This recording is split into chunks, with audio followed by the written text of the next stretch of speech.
உலக மக்கள் எல்லோருக்கும் வணக்கம். ஜி கோபால் பேசுகிறேன். இன்னைக்கு பேசக்கூடிய பலன் என்னன்னா மாத பலன்கள். மாத பலன்கள் வரிசையில் செப்டம்பர் மாத பலன்கள் மேச ராசிக்கு எப்படி இருக்கும் அதை பத்தி தான் இந்த வீடியோல தெளிவா பார்க்கிறோம். அப்ப இந்த மாதத்தில் கிரக அடைவுகள் அப்படின்னு எடுத்தோம்னா மேச ராசியின் அதிபதி செவ்வாய் பகவான். இந்த செவ்வாய் பகவான் இப்ப கண்ணில் இருக்கிறாங்க. செப்டம்பர் 13 கண்ணிலிருந்து பெயர்ச்சியாகி துலாமுக்கு வந்துடுறாங்க. அடுத்ததா பாத்தீங்கன்னா செப்டம்பர் 14 புதன் கன்னிக்கு வர்றாங்க. அங்கே புதன் ஆட்சி பிளஸ் உச்சமாகறாங்க. அதே 14 சுக்கிர பகவான் சிம்மத்துல சூரியனோடு இணையறாங்க. அதே சமயத்துல பாத்தீங்கன்னா இப்ப குரு பகவான் உங்களுடைய ராசிக்கு 3வது இடத்துல மிதுனத்துல இருக்கிறாங்க. சனி பகவான் உங்க ராசிக்கு 12ஆம் இடத்துல. அது போக ராகு பகவான் உங்களுடைய ராசிக்கு 10ஆம் இடத்துல. இது போக சூரிய பகவான் செப்டம்பர் மாசம் 17 சிம்மத்திலிருந்து கன்னிக்கு 17 வந்துடுறாங்க. இது இந்த மாச கிரக அடைவுகள். இப்ப மேச ராசிக்கு நம்ம பலன் சொல்ல போறோம். மேச ராசிக்கோ இல்ல மேச லக்னத்துக்கோ இப்ப சொல்லக்கூடிய பலன் ஒரு பாசிட்டிவான பலன். என்ன அப்படின்னா உங்களுடைய ராசிநாதன் இதுவரைக்கும் 6ஆம் இடத்துல கண்ணில் இருந்தார். அந்த கண்ணில் இருந்த செவ்வாய் பகவான் செப்டம்பர் 13 துலாமுக்கு வர்றார்.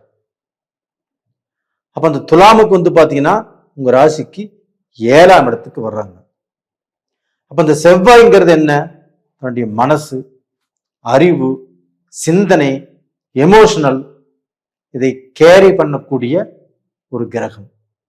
அது போக நம்ம தொழில் எப்படி இருக்கும், நம்ம பிசினஸ் செய்யலாமா, இந்த பிசினஸ்ல லாபம் கிடைக்குமா இல்ல நஷ்டம் ஆயிருமா, தொழில் ஸ்ட்ரெஸ்ஸா இருக்குமா, நம்ம கல்யாணம் பண்ணலாமா வேண்டாமா, நம்ம திருமண வாழ்க்கை எப்படி இருக்கும், இப்படி எல்லாமே யோசனை பண்ணக்கூடிய ஒரு கிரகம்.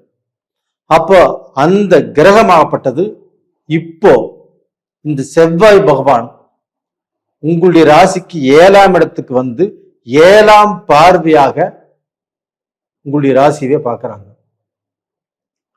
அப்ப டோட்டலா பாத்தீங்கன்னா அந்த செவ்வாய் பகவான் அப்படிங்கிறது உங்களுக்கு மைண்ட் ஃப்ரெஷ்ஷா இருக்கும். உங்களுக்கு நல்லா சிந்திக்க வைக்கும். ஒரு சிந்தனை ஆற்றல் கொடுக்கும்.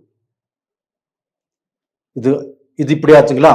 அதுக்கு அடுத்தது பாத்தீங்கன்னா இந்த செவ்வாய் பகவான் ஆப்பட்டது சனியும் செவ்வாயும் சப்தம பார்வையில பார்த்துட்டு இருந்தாங்க.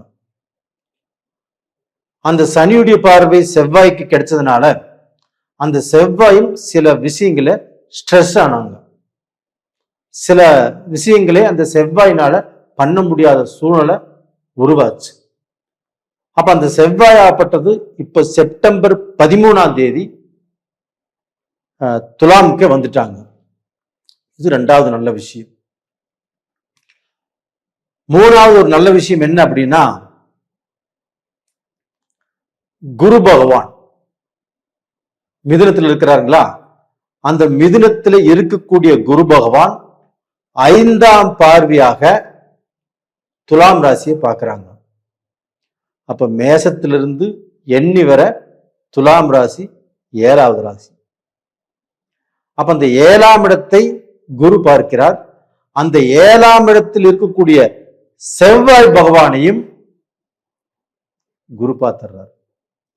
அப்ப அந்த குரு பார்க்கும்போது குரு மங்கள யோகம் அப்படிங்கிறது மேச ராசிக்காரங்களுக்கு இது ஒரு அருமையான டைம். எப்படின்னா இந்த குருமங்கள யோகம் அப்படிங்கிறது அந்த குருவும் செவ்வாயும் பாத்தீங்கன்னா செவ்வாய் துலாமில் இருந்து அந்த குரு பகவான் செவ்வாயை பார்க்கறதுனால குருமங்கள யோகம் ஏற்படுது. இந்த குருமங்கள யோகம் மேச ராசிக்காரருக்கு நல்ல பலனை கொடுக்கும். அப்ப எப்படி நல்ல பலனை கொடுக்கும் அப்படின்னா, அந்த செவ்வாய் உங்களுடைய ராசிநாதனை குரு பார்க்கறதுனால மனசு இளமையாகும். எதை செய்யலாம், எதை செய்யக்கூடாது, யாரை நம்பலாம், யாரை நம்பக்கூடாது, இந்த விவரம் எல்லாம் தெளிவா புரியிருக்க ஆரம்பிக்கும். இதற்கு முன்னாண்ட நிறைய பேர்த்துக்கு நல்லது செஞ்சீங்க, ஓடோடி பாடுபட்டீங்க, அவங்க குடும்பத்துக்கு ஒரு கல்யாணம்னாலும் நீங்க முதல்ல நின்று கஷ்டப்பட்டீங்க, அவங்களுக்கு ரொம்ப விசுவாசமா இருந்து வேலை ரொம்ப நல்லா செஞ்சீங்க, ரொம்ப உத்தமரா இருந்தீங்க, எந்த பலனும் கிடைக்கல, எந்த நன்மையும் நடக்கல. அப்ப இந்த குருடைய பார்வையினால கண்டிப்பாக உங்களுக்கு நல்லவங்க யாரு, கெட்டவங்க யாரு, யாரை நம்பணும், யாரை நம்பக்கூடாது அப்படிங்கிற விஷயம் உங்களுக்கு புரியும். இந்த செவ்வாய் அப்படிங்கிறது பாத்தீங்கன்னா குரு பார்க்கறதுனால உங்களுடைய எமோஷனல், உங்களுடைய வேகம், அதிவேகம், இது எல்லாத்தையுமே கட்டுப்படுத்தும். அப்ப நிறுத்தி நிதானமாக சிந்திச்சு ஒரு முடிவெடுப்பீங்க. ஒருத்தர் கூட சேர்றதோ, ஒருத்தருக்கு ஒரு உதவி செய்ய போறதோ, இது எல்லாமே யோசனை பண்ணி செய்வீங்க. இதோட ஒரு ரொம்ப ரொம்ப நல்ல விஷயம் என்ன அப்படின்னா, உங்களுக்கு சூரிய பகவான் தான் ரொம்ப ரொம்ப 5ஆம் இடத்துக்குரிய அதிபதி. அந்த சூரிய பகவான் ஆப்பட்டது கேதுவுடைய பிடியில் சிக்கி அந்த சூரியனால் தன்னுடைய வேலையை, அதாவது சூரியன் என்ன, ஆத்மகாரகன், தொழில்காரகன், ஒரு கவர்மெண்ட்டுக்கு பாத்தீங்கன்னா வேலை சம்பந்தப்பட்டது, ஒரு பிசினஸ் சம்பந்தப்பட்டது, வாழ்க்கையில் உங்களுடைய கெட்டிக்காரத்தனம், நீங்க முன்னேற்ற பாதையில் வர்றது, இது எல்லாத்தையுமே கேது நகர முடியாத அளவுக்கு அந்த சூரியனை அமுத்தி வச்சிருந்தது. இப்ப அந்த சூரியன் ஆகப்பட்டது செப்டம்பர் 17ஆம் தேதி கன்னிக்கு வர்றாங்க. அப்ப அந்த கன்னிக்கு அந்த சூரியன் வரும்போது புதன் அங்கே ஆட்சி பிளஸ் உச்சமா இருக்கிறாங்க. அந்த புதனோடு அந்த சூரியன் இணையும் போது புதாதித்ய யோகம் அப்படிங்கிற ஒரு விஷயம் நடக்குது. அப்ப இந்த புதாதித்ய யோகம் அப்படிங்கிற ஒரு விஷயம் நடக்கும்போது அதனால் மேச ராசிக்காரங்களுக்கு என்ன பலன் அப்படின்னா, நீங்கள் தூர பிரயாணம் போகலாம், ஒரு தொழில் செய்யலாம், ஒரு பிசினஸ்ல நல்ல நிலைமைக்கு வரலாம். இது மட்டும் இல்லைங்க, படிக்கக்கூடிய மாணவர்களுக்கும் இந்த புதாதித்ய யோகத்தால் நல்ல பலன் கிடைக்கும். இன்னொரு யோகம் என்ன அப்படின்னா, அந்த 6ஆம் இடத்துல புதன் ஆட்சி பிளஸ் உச்சம். அப்போ ஒரு ராசிக்கு 6ஆம் இடத்தில் ஒரு கிரகம் ஆட்சி ஆனாலோ உச்சமானாலோ ஒரு சுபகிரகங்களுடைய பார்வை பட்டாலோ கண்டிப்பாக ஒரு விபரீத ராஜயோகத்தை அடைய முடியும். அப்ப அந்த புதன் நல்ல பவரா இருக்கிறார் இல்லைங்களா. அப்ப இந்த 6ஆம் இடம் என்பது என்ன, போட்டிகள்.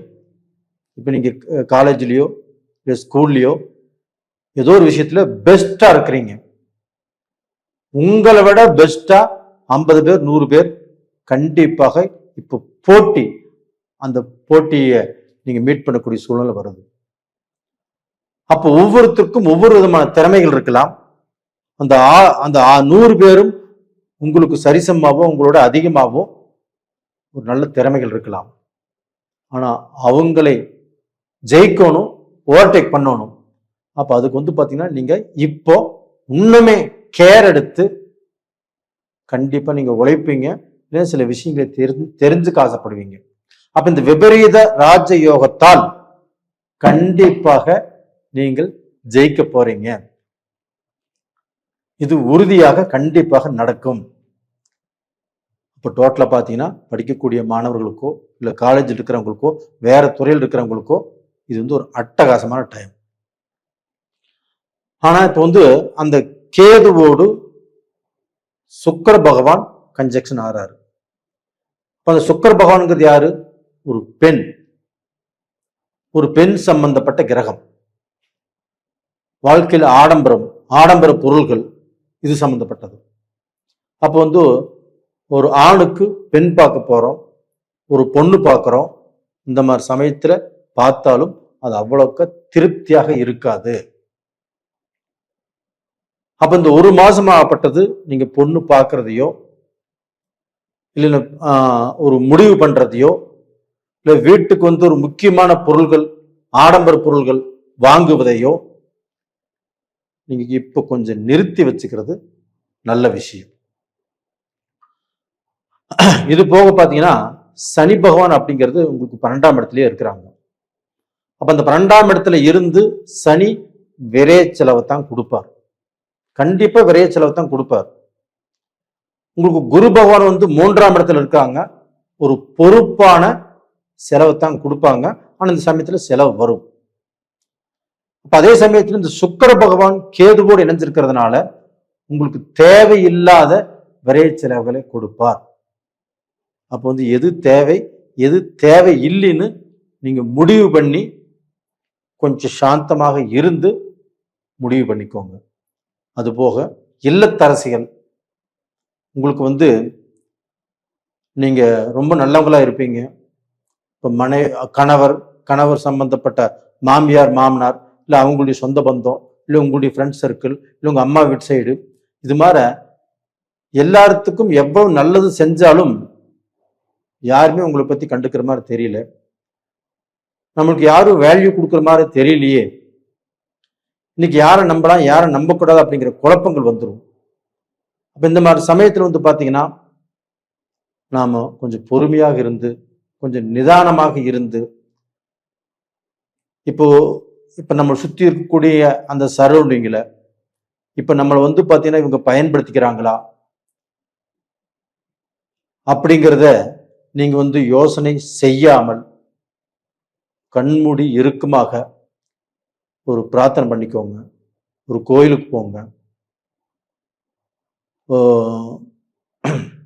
யோகா பண்ணுங்க. இப்ப நீங்க யாராவது தப்பா புரிஞ்சுக்கிட்டு அவங்க கூட சண்டைக்கு போய் டென்ஷன் ஆகிறத விட கொஞ்சம் சாந்தமாக இருப்பது தான் இந்த பீரியட்ல நல்ல விஷயம். அது போக பார்த்தீங்கன்னா இந்த சனி பகவான் இப்ப 12ஆம் இடத்துல உங்களுக்கு இருக்கிறாங்க. அப்ப அந்த சனியும் செவ்வாயுடைய பார்வையும் இருந்துச்சு. இப்ப அந்த சனி பகவான் வந்து பாத்தீங்கன்னா இப்ப 12ஆம் இடத்துல இருக்கிறதுனால உங்களுக்கு வந்து பாத்தீங்கன்னா ஏதாவது ரூபத்துல உடல் ரீதியாக சில பிணிப்பீடைகளை கொடுப்பார். எப்ப கொடுப்பார்னா நம்ம ஏமாந்த நேரத்தில் தான்.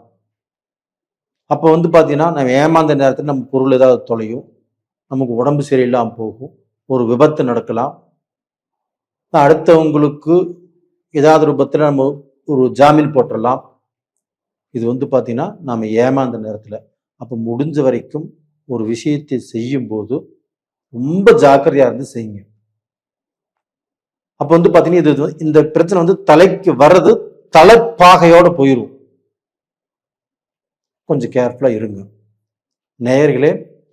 இந்த பதிவு உங்களுக்கோசரம் ரொம்ப டீப்பா போய் ஆராய்ஞ்சு இந்த பதிவு சொல்லி இருக்கிறோம். கண்டிப்பா இந்த பதிவு உங்களுக்கு தேவைப்படும் நினைக்கிறேன். பார்த்துட்டு லைக் பண்ணுங்க, சப்ஸ்கிரைப் பண்ணுங்க. உங்களுடைய ஜென்ம ஜாதகத்துல உங்களுக்கு நடக்கக்கூடிய தசா புத்திகள் ஒரு புத்தி தான், ஒரு தசை தான் ஒரு மனிதனுடைய வாழ்க்கையை நிர்ணயம் பண்ணும். உங்களுக்கு அது நெகட்டிவா நடக்குதா பாசிட்டிவா நடக்குதா? இப்ப நெகட்டிவா நடக்குது அப்படின்னா எந்தெந்த விஷயத்துல நெகட்டிவ் கொடுக்கும், பாசிட்டிவ்னா எந்தெந்த விஷயத்துல பாசிட்டிவ் பண்ணும் அப்படிங்கிறத நீங்க பார்த்து தெரிஞ்சுக்கோங்க. அப்படி ஜாதகம் பார்க்கணும் அப்படின்னா கீழே நம்பர் கொடுத்துருக்குறோம், விருப்பம் உள்ளவர்கள் கான்டாக்ட் பண்ணலாம். நேயர்களே, உங்களிடமிருந்து விடைபெறுவது உங்களின் ஜி கோபால். நன்றி, வணக்கம்.